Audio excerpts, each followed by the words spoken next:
Gaikoku Gamers. Bite-sized.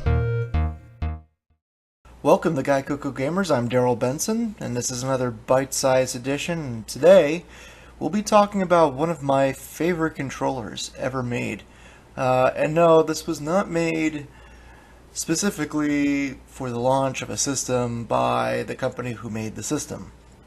This is actually a Hori controller, and I swear to God, it is literally one of the best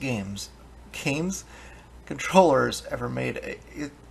It has transformed my view of the system past its already high, appreciation point. It is just that good. And that is, ladies and gentlemen, the Hori N64 controller. Now, you've probably seen these things on eBay, and you've probably noticed that they're like over $100 sometimes. And the ones that are like $75, you have some mass produced like stock picture instead of the actual picture of the real thing, which is because frankly a lot of these are getting harder to find, and a lot of these aren't necessarily in the best condition. Oftentimes you'll find the joysticks either yellowed, which I don't know what kind of rubber they use, but some of them have yellowed. The little rib section here, the grippy part, worn away completely, or just the controller in complete disarray in general, scratches, you name it. Now, I almost don't want to say this because it's not here yet, but there were a batch of N64s called the Fantastic line here in the States, right? Well, in Japan, they had their own clear line. Now, they used the same colors, but it was only for the top half of the system. The bottom half of the system was clear white. What I mean by clear white instead of clear is that it kind of looks like a foggy white, like a clearish white. Kind of look like watered down milk, if that makes any sense. Well, anywho, they went ahead and created clear controllers that looked just like that. So they had the top half that was, watermelon color or grape color, and then the bottom half was, that clear white. And my cats are fighting. Hey! I can't get around this sometimes, so I apologize. Anyway, but they made these clear editions. Now you have to be careful about those ones in particular. The main reason is that smoking is very popular in Japan. Smoking is a lot more popular in Japan than it is in America. And I swear to God, if you ever order anything from Japan, 9 times out of 10, it smells like someone just lit a cigarette on the damn thing. And the problem here with this is that the clear white oftentimes turned like a brownish from the smoke in the room. This happened on the consoles too. It wasn't that Hori was making crappy plastic. In fact, Hori actually got permission to use the Nintendo buttons. So you'll notice the A and B button feel strikingly familiar, as do the C buttons.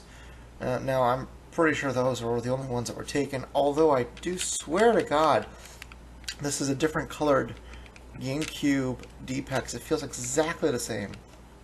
It has that rolling mechanic that you have with this D-pad, which made the GameCube D-pad much more bearable than it could have been despite its size. Now, on the N64, there were only a few games that really took advantage of the D-pad, so it really didn't matter too much.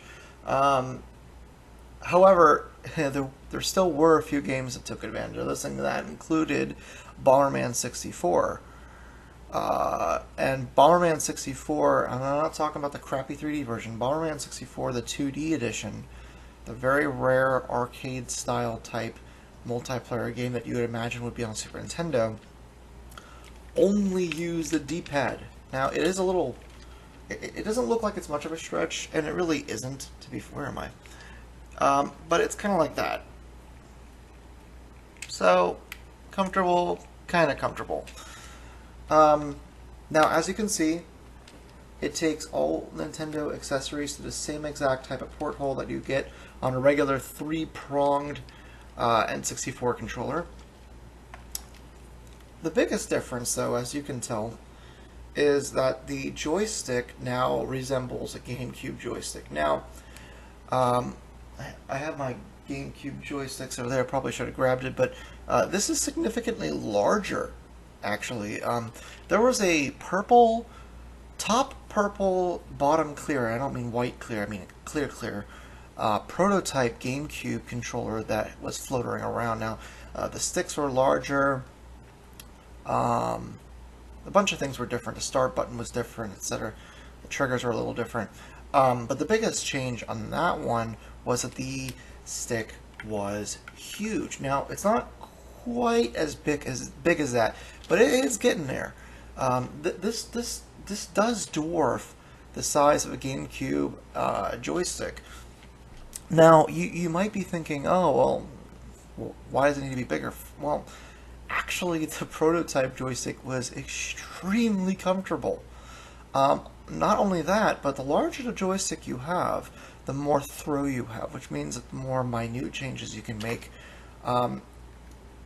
And while it's not like anything like groundbreaking, I mean, by today's standards, back then, compared to the size of the N64 joystick, this was amazing. And it is still slightly bigger than what you get like on a PlayStation 3 or something like that. But as you can see, you just have a lot more of a wide range of movements, and it really did make certain games play just tremendously better. And for me, that included games like F-Zero X. It made racing a lot easier for me. Mario 64, Banjo-Kazooie. You have... On the original N64 controller, almost felt like you're fighting the stick sometimes. It was a very mechanical feeling thing, wasn't it? And because of that, you often didn't really do like half presses with your thumb on the joystick. A lot of times you just manhandled the thing and you're just trying to go because the thing got all chalky and it's just like, go, move. This is even better than the GameCube joystick. The only thing... Actually, no, it's about the same resistance. I was going to say maybe it's all lighter, but it really isn't. One thing that Hori actually did better than Nintendo. I don't know if you've ever gone ahead and come across a used GameCube controller. Not one that's like been heavily used per se, but one that's definitely gotten a little bit of mileage despite the fact that the casing looks mint.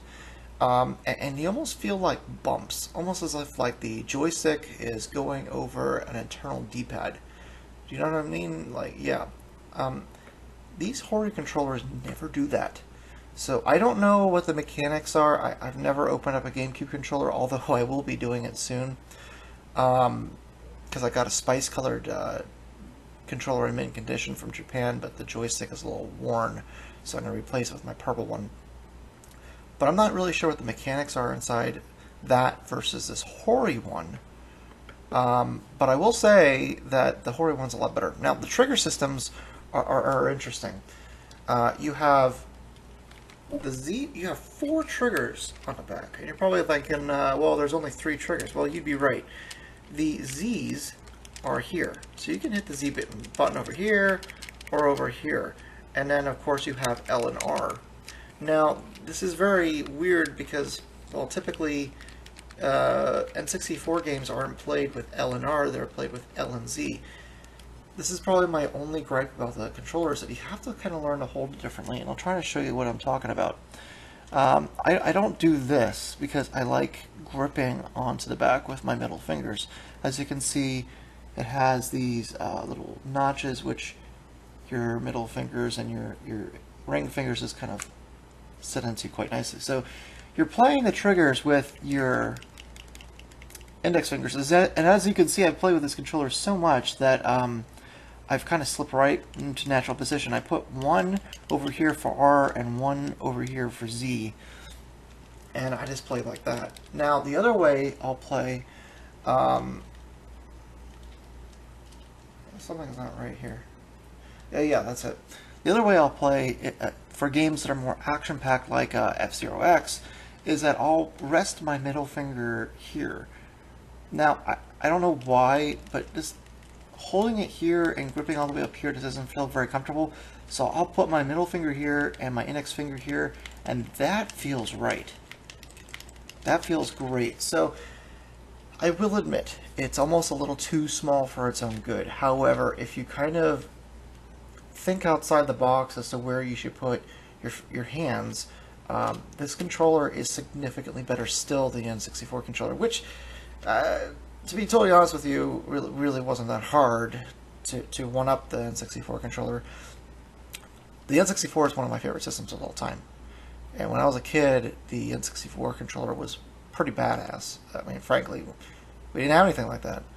But it's one of those controllers that over time has passed, I really don't like more and more and more. I don't even own one. I just own this. Now, there are lots of different color variants, and some are more rare than others.